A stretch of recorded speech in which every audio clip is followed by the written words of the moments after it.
आज मानव विकास के जिस मुकाम पर आ पहुंचा है, वहां ऐसा लगता है जैसे उसके लिए अब कुछ भी असंभव नहीं रहा। हमने समय की गति के साथ अपूर्व उपलब्धियां करते हुए गौरवशाली सभ्यता का निर्माण किया है। विश्व संचार एवं तकनीक ने एक ऐसी दुनिया बना दी है जो कभी केवल हमारी कल्पना में बसती थी। अब विश्व एक वैश्विक ग्राम बनकर रह गया है। प्रत्येक दिन हम असंभव को संभव करते हुए एक ऐसी दुनिया बनाते जा रहे हैं जो सीमाबद्ध नहीं है। ऐसी दुनिया जिसमें कोई भी बात हमारी इच्छाओं को सीमाओं में बांध नहीं सकती। इस पर भी हमारी विकास की दौड़ अभी समाप्त नहीं हुई है। वास्तव में हमारा लक्ष्य क्या है? क्या हम विकास की इस दौड़ में स्वयं को तो नहीं भूल गए हैं? प्राचीन काल से लोग एक सरल सत्य की खोज व अनुसंधान में लगे हुए हैं कि मेरा स्वयं का परिचय क्या है। एक शाश्वत सत्य, कौन हूं मैं?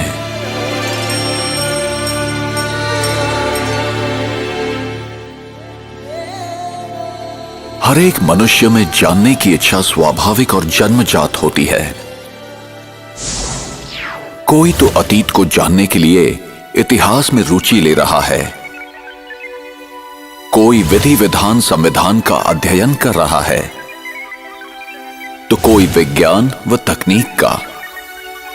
यह कितने आश्चर्य की बात है कि मनुष्य अनेक बातों को तो जानता है लेकिन स्वयं को नहीं जानता। कोई तो स्वयं को एक शरीर मानता है, तो कोई अपने आप को मन या फिर कोई मस्तिष्क मानता है। भले ही ये सब हमारी पहचान के विषय में कहा जाता है, फिर भी ये प्रश्न तो उठता ही है कि मैं आखिर कौन हूं? ऐसा लगता है कि इसका उत्तर बहुत जटिल है, लेकिन जब मैं कहता हूं मेरे पैर, मेरे हाथ और मेरा शरीर, तो इसका अर्थ क्या हुआ? क्या इसका सरल अर्थ ये नहीं कि मैं ये हाथ, पैर व शरीर नहीं हूं? तो ये कौन कह रहा है मेरा शरीर? वो मैं कौन है? वैज्ञानिक एवं डॉक्टर मन, बुद्धि, मस्तिष्क इत्यादि चीजों की चुनौतियों के विषय में असमंजस में हैं। यहां तक कि निकट मृत्यु की अनुभूतियां, देह के बाहर की अनुभूतियां, स्वप्न, पूर्व जन्म की स्मृतियां आदि भी तर्क संगत नहीं लगते। पुनः वही प्रश्न उठता है कि इन सबको बताने वाला एवं अनुभव करने वाला कौन है? कभी कभी हम ऐसे प्रतिभावान बच्चों को देखते हैं जिनमें असाधारण योग्यता अल्प आयु में ही प्राप्त होती है। क्या कभी हमने ऐसी अद्भुत घटना के विषय में सोचा है? अब प्रश्न है, क्या शरीर मस्तिष्क के साथ अपने आप में संपूर्ण है? शरीर के विभिन्न अंगों को कौन चलाता है? मस्तिष्क को समय अनुसार सही संकेत देने वाला कौन है? क्या शरीर विभिन्न कोशिकाओं का समूह मात्र है जिसमें जैविक क्रियाएं चलती रहती हैं? तंत्रिका प्रणाली का संचालन, हार्मोन्स को प्रभावित करना, रक्त संचालन, श्वसन क्रिया, पाचन क्रिया आदि के संकेत कौन भेजता है? मृत्यु पर्यंत शरीर की क्रिया प्रणालियों को सुचारू रूप से कौन चलाता है? जरा सोचें, संकल्प कहां से उत्पन्न होते हैं? देह के साथ उनके अंत व्यवहार कैसे होते हैं? क्या विचारों का मूल स्रोत मस्तिष्क है या मस्तिष्क का भी संचालन करने वाला कोई और है? क्या संकल्प भौतिक हैं या पराभौतिक? परमाणु एवं अणु से निर्मित इस परिवर्तनशील दुनिया में कुछ पराभौतिक चीजें भी हैं जिन्हें ना तो किसी माइक्रोस्कोप व दूरबीन से देखा जा सकता है और ना ही किसी उपकरण से मापा ही जा सकता है। वास्तव में ऐसा कोई भी उपकरण अब तक ना तो बना है और ना ही बनाया जा सकता है। उनको खोज निकालने की एकमात्र विधि है अंतर्मुखी हो, गहन शांति में स्थित होना। आइए अब हम एक अनुपम यात्रा प्रारंभ करें और स्वयं के विषय में उस सनातन सत्य को खोज निकालें जिससे हमें पूरा ज्ञान एवं अनुभव प्राप्त होगा कि मैं कौन हूं।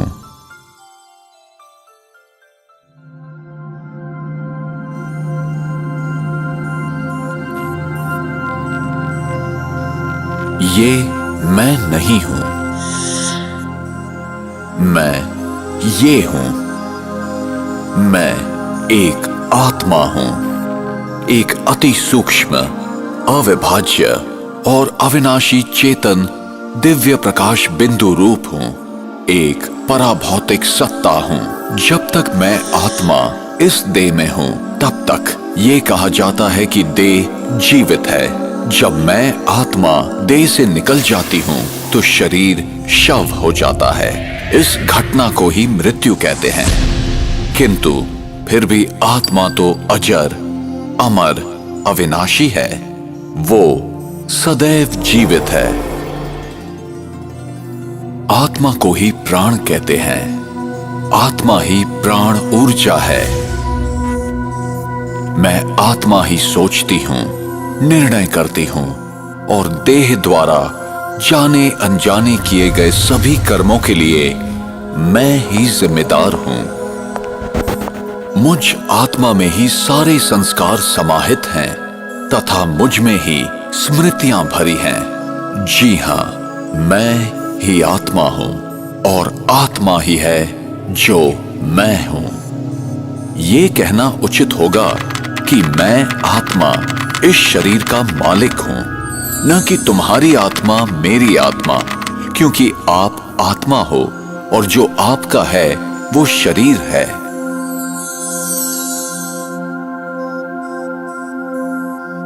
मैं आत्मा आकार में अति सूक्ष्म हूं। मैं अविभाज्य हूं।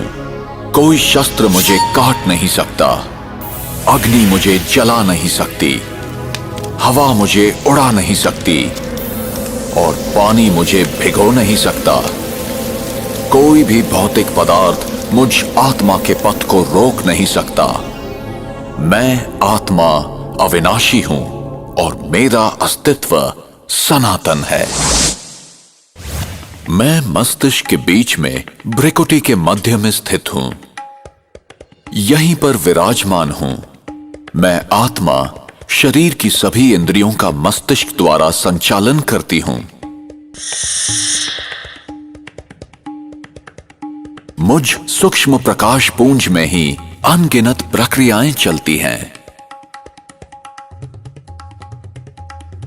मुझ में ही देव के विभिन्न अंगों के संचालन, मानसिक चिंतन से लेकर अपने भविष्य के भाग्य को निर्धारित करने तक की बातें शामिल हैं।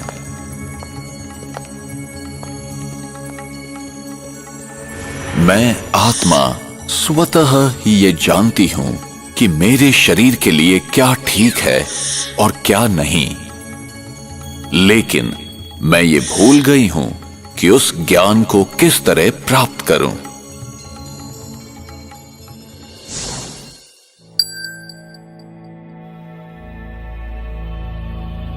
जब आत्मा शरीर में स्थित होती है तब वो 3 आंतरिक शक्तियों द्वारा कार्य करती है। ये शक्तियां हैं मन, बुद्धि और संस्कार। मेरे संकल्पों की रचना का आधार है भूतकाल के अनुभव, प्रभाव, स्मृतियां तथा दूसरों द्वारा प्राप्त जानकारियां।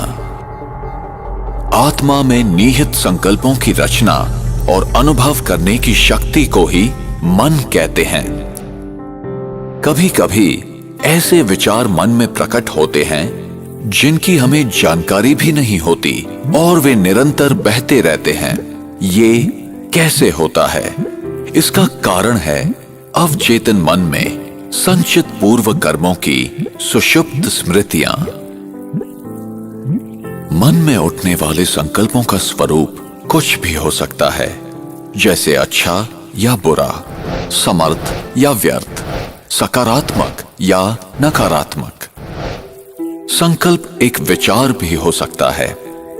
प्रायः संकल्प मुझे कुछ करने के लिए निर्देश देते हैं।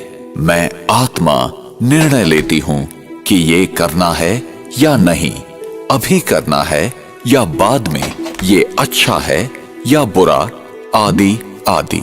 संकल्पों को निरीक्षण करने तथा निर्णय करने की आत्मा की इस क्षमता को ही कहा जाता है बुद्धि।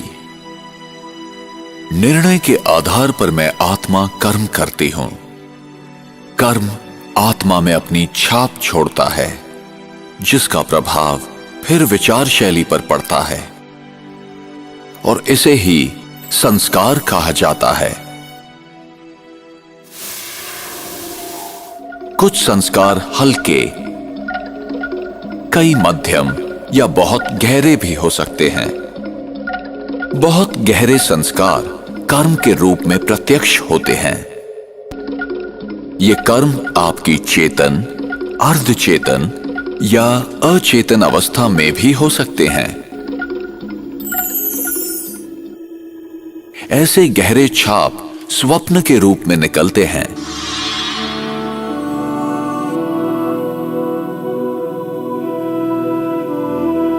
किसी व्यक्ति के स्वप्नों का आधार उस व्यक्ति द्वारा किसी समय में किए गए कर्मों द्वारा छोड़ी गई छाप है।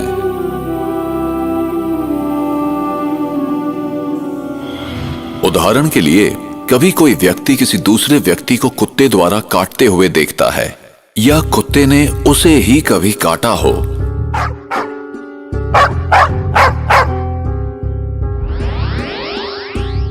तो वो व्यक्ति कुत्ते को देखते ही भयभीत हो जाता है।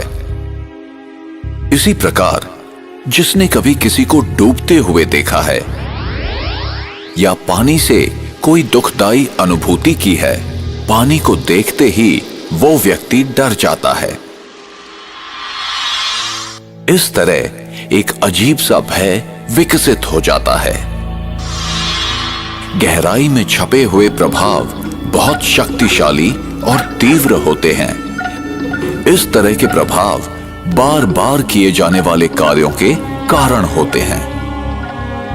वो व्यक्ति जो अपने अंदर नकारात्मक संस्कारों की उत्पत्ति करता है या उसकी जड़ें और गहरा होने देता है, ऐसे व्यक्ति न केवल स्वयं का नुकसान करते हैं, बल्कि समाज एवं विश्व में नकारात्मक अनुभूतियों और भावनाओं को फैलाने के माध्यम बन जाते हैं।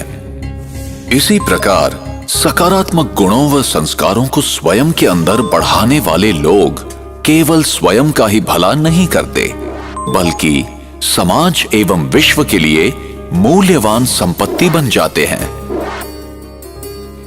सकारात्मक विचार ज्यादातर धीमी एवं स्थिर गति के होते हैं।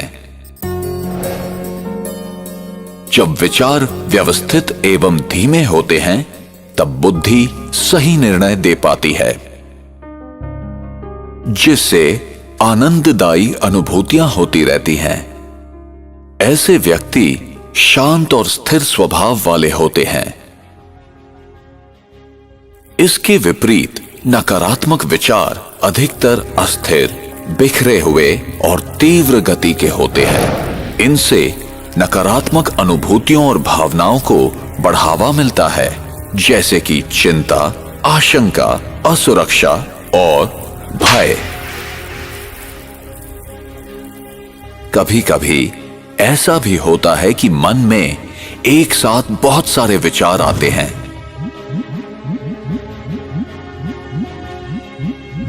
परिणाम स्वरूप बुद्धि सही निर्णय करने में सक्षम नहीं होती और व्यक्ति भ्रमित हो जाता है।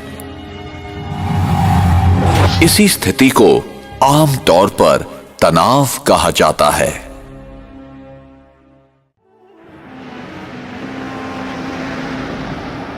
एक कार और एक ड्राइवर का उदाहरण आत्मा और शरीर के मूल अंतर को समझने के लिए उपयोगी है।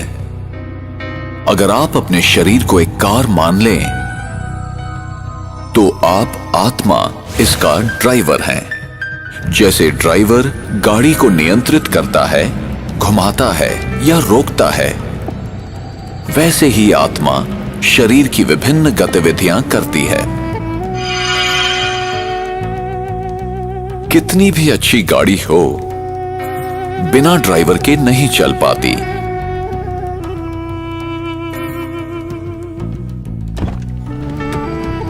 जैसे ड्राइवर गाड़ी को नियंत्रित करता है,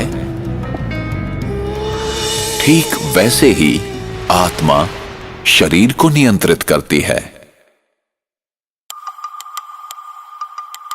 मैं ही वो हूं जो गले, मुंह और जुबान का उपयोग कर बोलती हूं। मेरे निर्देश पर ही खाने पीने की क्रियाएं चलती हैं। इसी तरह मैं आत्मा कानों द्वारा सुनकर आवाजों को ग्रहण करती हूं। अगर शरीर को कोई कुछ छू जाता है तो त्वचा द्वारा मैं ही महसूस करती हूं, और मैं आत्मा आंखों द्वारा देखती हूं। प्रत्येक दृश्य या वस्तुओं को देखने वाली मैं आत्मा हूं। संक्षेप में, मस्तिष्क सहित समस्त शरीर के अंगों का उपयोग आत्मा ही करती है। कभी कभी आत्मा भौतिक इंद्रियों के सहारे बिना भी कर्म कर सकती है। इस घटना को ESP यानी एक्स्ट्रा सेंसरी परसेप्शन अथवा छठी इंद्रिय भी कहते हैं। एक्स्ट्रा सेंसरी परसेप्शन आत्मा की एक ऐसी क्षमता है जिसके द्वारा वो बिना किसी पूर्व अनुभव तथा बिना किसी भौतिक इंद्रियों के सहारे भी सूचना प्राप्त कर सकती है। जैसे कि टेलीपैथी, पूर्वाभास, भविष्य जानना, अंतर्ज्ञान और इस तरह की चीजें आत्मा के छठी इंद्रिय को दर्शाता है। मैं आत्मा ही संकल्पों की रचना करती हूं जो पराभौतिक है। अब प्रश्न यह है कि मैं अपने आप को आत्मा कैसे महसूस करूं? वो अनुभव क्या है? ये शब्दों में वर्णन नहीं किया जा सकता, क्योंकि इसे केवल शांत मनस्थिति में ध्यान योग के अभ्यास द्वारा ही अनुभव किया जा सकता है। फिर भी हम इस विचारधारा को समझने का प्रयास करेंगे। जरा सोचें कि एक बड़ा सा नकली मानवीय शरीर अपने सभी अंगों के साथ है। अगर आप आंखों की खिड़की के पास इस शरीर में एक कुर्सी पर बैठे हुए हैं, तो फिर आपको क्या अनुभव होगा? जब आप आंखों की खिड़की के भीतर से झांक रहे हैं, तो क्या आप अपने आप को इन आंखों की खिड़कियों से अलग महसूस नहीं करेंगे? आत्मा भी शरीर में बैठकर ऐसे ही महसूस कर सकती है कि आत्मा और शरीर अलग हैं। अगर एक व्यक्ति दूसरे व्यक्ति के चेहरे को देखते हुए प्रतिक्रिया कर रहा है, तब उसकी प्रत्येक प्रतिक्रिया सामने वाले व्यक्ति के चेहरे के हाव भाव पर आधारित होती है। विश्व का प्रत्येक मानव मन की शांति की आकांक्षा रखता है, जीवन में खुशी पाना चाहता है, प्रेम करने और पाने की इच्छा रखता है, शुद्धता और पवित्रता को पसंद करता है।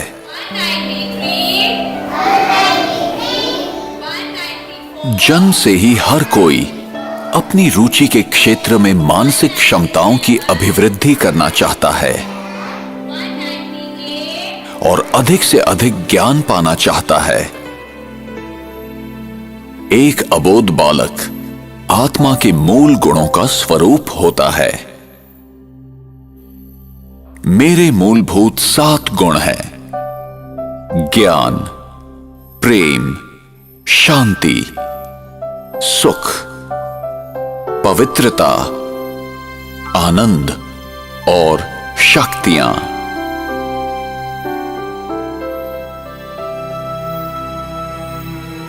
मौलिक रूप से हर व्यक्ति इन गुणों का पैदाइशी अधिकारी है। इन 7 दिव्य गुणों का स्वरूप है।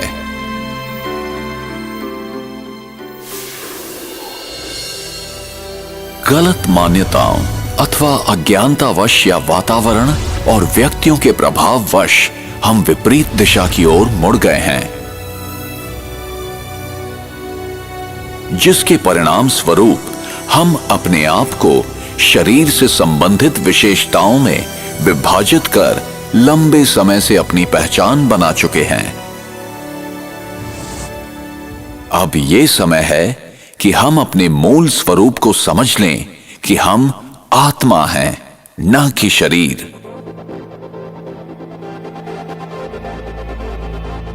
इन संकीर्ण सीमाओं से परे हम इन विशिष्ट दिव्य गुणों से संपन्न आत्मा हैं। व्यक्ति कैसे जन्म लेता है? कब भ्रूण माता के गर्भ में जीवित प्राणी बन जाता है? आत्मा कब गर्भ में प्रवेश करती है? भ्रूण जब तीसरे से 5वें माह का होता है तभी उसमें जीवन शक्ति आती है। ये जीवन शक्ति ही आत्मा है। आत्मा को ही प्राण कहते हैं। आत्मा ही प्राण ऊर्जा है।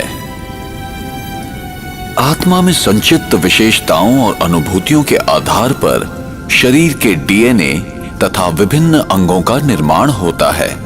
उंगलियों के निशान तथा अंगों की बनावट भी आत्मा के कर्मों के प्रभावों के आधार पर होता है।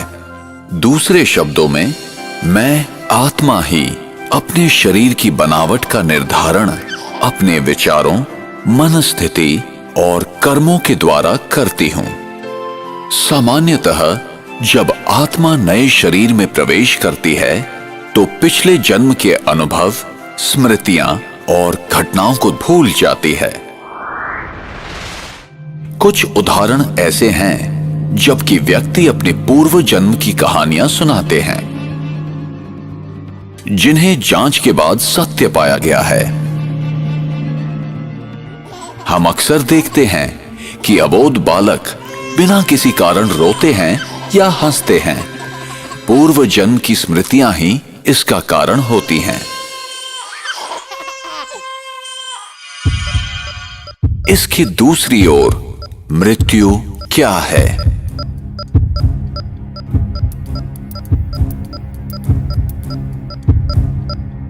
और मृत्यु के बाद क्या होता है? एक जीवित व्यक्ति कैसे मृत शरीर के रूप में परिवर्तित हो जाता है? मृत्यु वो स्थिति है जब आत्मा शरीर छोड़ देती है।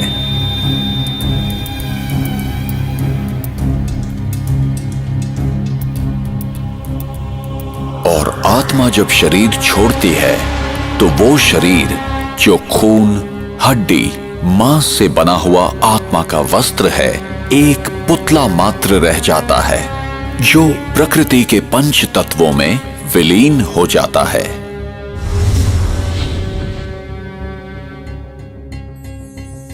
अपने पुराने शरीर को छोड़ आत्मा दूसरी माता के गर्भ में प्रवेश करती है। मनुष्य आत्मा पशु योनि में नहीं जाती। जैसे सेब के बीज से कभी संतरे का वृक्ष नहीं निकलता, वैसे ही मनुष्य आत्मा सदैव मनुष्य शरीर ही धारण करती है। आत्मा जब भी किसी नए शरीर को धारण करती है तो वो अपने नए मित्र, संबंधी और अपनी एक नई पहचान बनाती है। जैसे कोई नाटक में कलाकार अपने अनुरूप वस्त्र पहनकर एक निर्धारित समय में अपना अभिनय करता है, ठीक उसी प्रकार इस विश्व रंगमंच पर आत्मा भी एक कलाकार की तरह अपने निर्धारित समय पर अभिनय करती है। और जब शरीर अधिक उम्र, बीमारी या किसी घातक चोट के कारण बेकार हो जाता है, तब आत्मा शरीर को त्याग देती है और जन्म उपरांत जन्म लेती जाती है। इसी प्रकार जीवन एवं मृत्यु का ये अविनाशी चक्र इस संसार में चलता रहता है। विश्व नाटक अथवा विश्व इतिहास और कुछ नहीं बल्कि सभी आत्माओं का एकत्रित खेल है। आत्मा परम धाम में तब तक इंतजार करती है जब तक कि परिस्थिति उसके विश्व नाटक में प्रवेश करने के अनुकूल ना हो। एक बार आत्मा यहां आ जाती है तो उसे तब तक यहीं रहना पड़ता है जब तक कि सभी आत्माएं इस विश्व नाटक मंच पर न आ जाएं।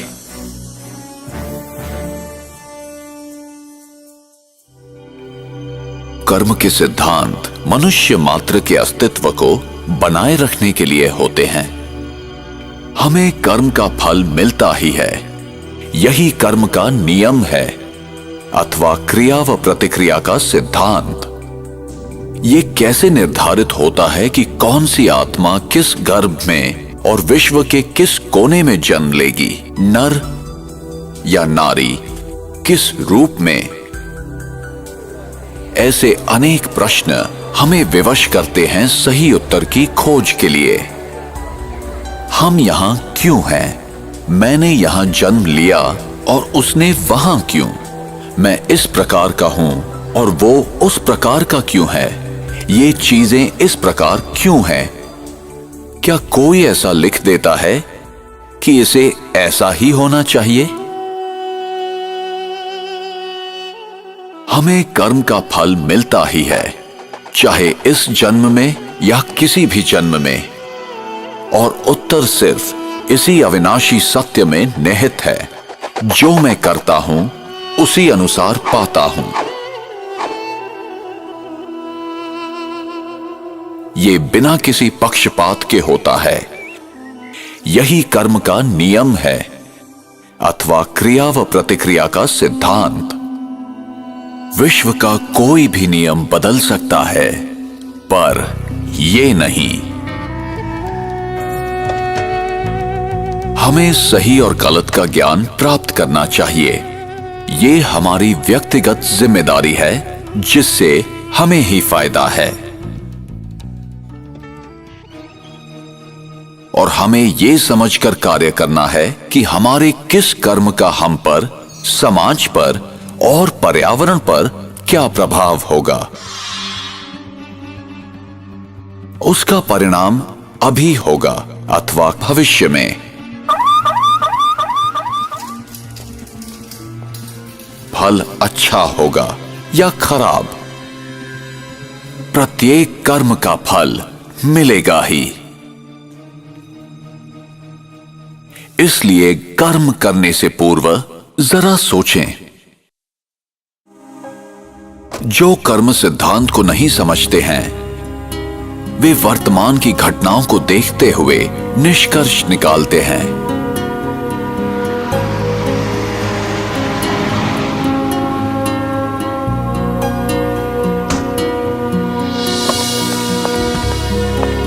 वे नहीं जानते कि भविष्य में क्या होने वाला है।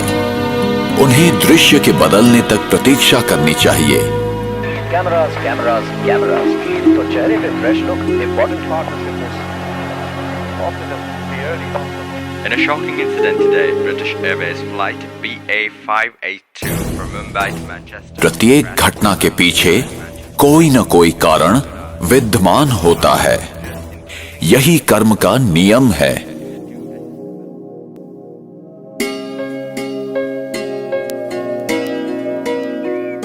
मेरा भविष्य इस समय किए कर्मों पर निर्भर है।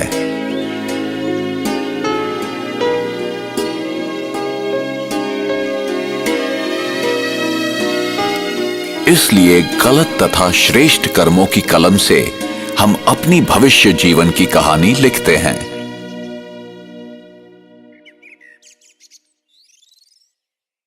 आप जो बोते हैं वही पाते हैं। प्रकृति कितनी अद्भुत है। इस संसार में करोड़ों व्यक्ति हैं, फिर भी प्रत्येक की उंगलियों के निशान अलग हैं। कोई भी दो डीएनए एक जैसे नहीं हैं। हम देखते हैं कि कोई भी दो व्यक्ति एक जैसे नहीं हैं। ये ऐसा इसलिए है कि कोई भी दो आत्माएं एक जैसी नहीं हैं। उनमें सिर्फ इतनी ही समानता है कि दोनों एक अविनाशी ज्योति बिंदु हैं। हम प्रत्येक व्यक्ति के व्यवहार में, तौर तरीके में, सोच में, रहन सहन में अंतर देखते हैं। संक्षेप में प्रत्येक आत्मा का व्यक्तित्व भिन्न है। इसलिए मैं अपने आप में विशिष्ट हूं। मैं किसी से कम नहीं हूं या किसी से बड़ा नहीं हूं। जब मैं महसूस करता हूं कि मैं संसार में अद्वितीय हूं, मैं यहां अपना एक विशेष किरदार निभाने और जिम्मेदारी पूर्ण करने आया हूं, तो मैं अपना भविष्य गढ़ सकता हूं। मैं आत्मा, अति सूक्ष्म दिव्य ज्योति बिंदु हूं। ये शरीर और संसार जिसमें मैं रहता हूं, एक दूसरे से सूक्ष्म, भावनात्मक एवं अदृश्य संबंध में जुड़े हुए हैं। मेरा प्रत्येक विचार, आचरण और कार्य मुझे और सारे विश्व को प्रभावित करता है। मानवीय संवेदनाएं प्रकृति और अन्य प्राणियों पर भी प्रभाव डालती हैं, बल्कि उनमें भावनात्मक बंधन है। अतः संसार में सभी के प्रति शुभ एवं कल्याणकारी भावनाओं का वितरण करना हमारा कर्तव्य हो जाता है।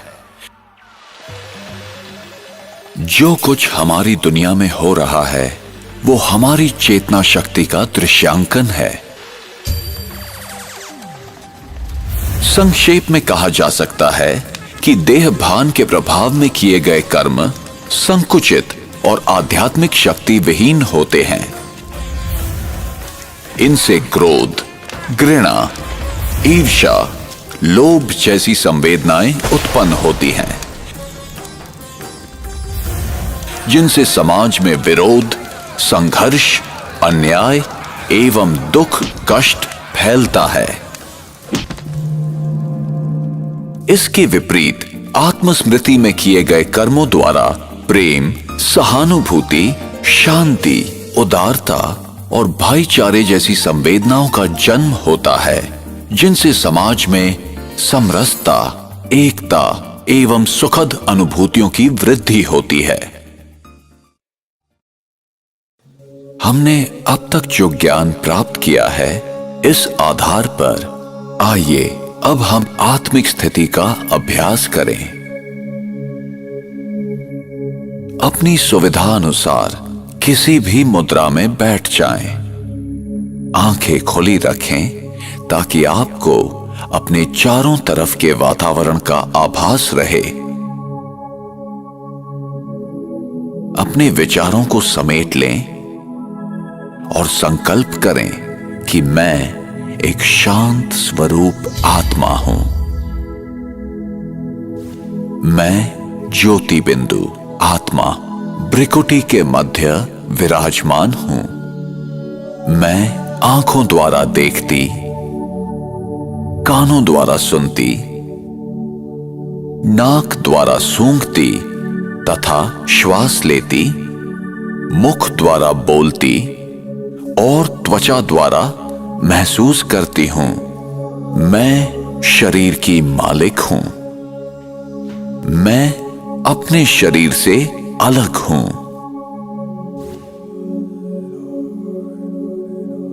मैं अपने विचारों की रचता तथा शासक हूं। मैं स्वयं के संकल्पों की जिम्मेवार हूं। मैं आत्मा ही हूं जो निर्णय लेती हूं। मैं अपने कर्मों के लिए जिम्मेदार हूं। मैं सचेत रहकर कर्म करने वाली हूं। मैं अपने जीवन को नियंत्रित कर सकती हूं। कदम कदम पर अनुभव करें अपने आप को देखने और समझने की कि मैं आत्मा हूं और दूसरे भी। तो मैं अपने आप को अपने निजी गुणों, विशेषताओं और सकारात्मक शक्तियों के साथ अनुभव कर सकती हूं।